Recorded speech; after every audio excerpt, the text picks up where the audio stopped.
Near the end of World War I, the huge casualties, ruined cities, and shortages of food and fuel had exhausted and angered many of the Russian people. Revolution was in the air.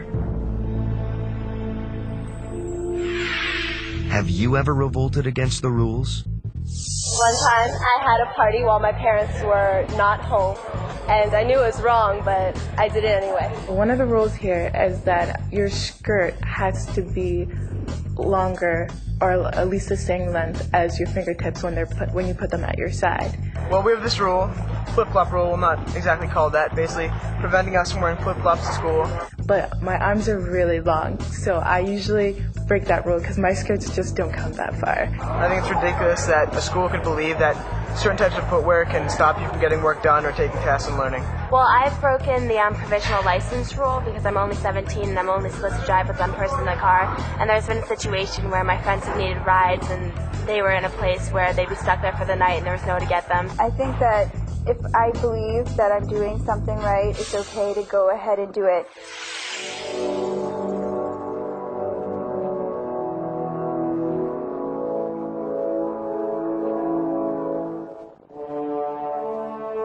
When World War I started in 1914, Russians were filled with national pride and united against a common enemy, Germany.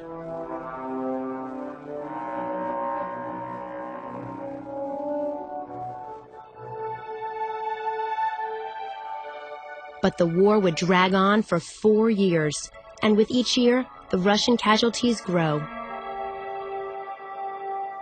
Factories cannot produce enough goods for the war effort. The transportation system breaks down. Soldiers on the front lines run out of supplies.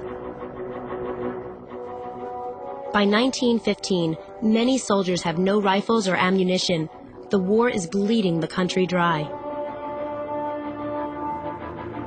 The people begin to question the competency of the Russian generals leading the war. In 1917, in an effort to boost morale, Tsar Nicholas II personally takes command of the troops at the front. But he proves to be no more competent than his generals, and the casualties keep mounting. People are especially angered that in his absence, the Tsar's wife Alexandra is running the country. Many Russians distrust and fear Alexandra because she was born in Germany.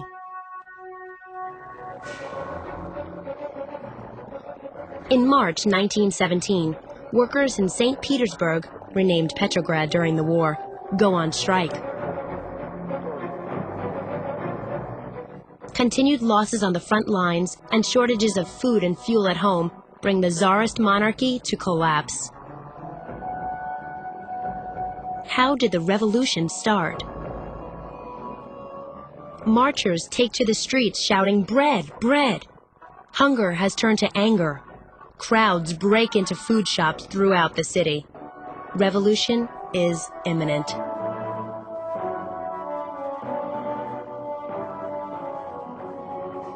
But this time, the Tsar's troops do not fire on the crowds. They join them. This uprising would come to be called the February Revolution. With the troops refusing to fight the demonstrators, the government is left helpless. Finally, the Tsar steps down.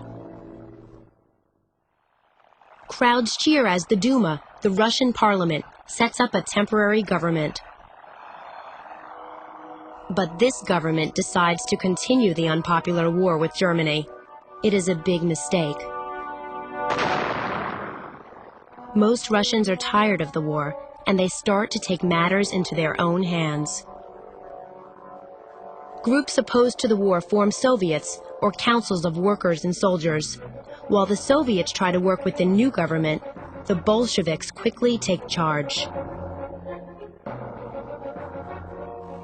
Who are the Bolsheviks? The Bolsheviks are a revolutionary party made up of radical socialists and are led by Vladimir Lenin. He promises the Russian people peace, land, and bread. In November 1917, Lenin and his Red Guards, made up of armed factory workers and sailors, attack the provisional government in Petrograd.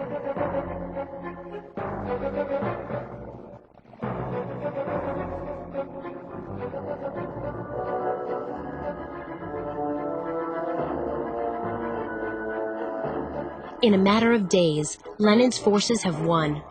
They quickly seize power in other cities.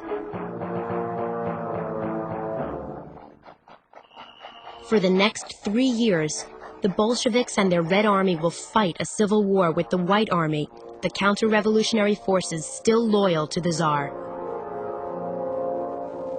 When the battles end in 1921, Lenin and the Bolsheviks are victorious. But they, like so many others following the Great War, inherit a nation in ruins.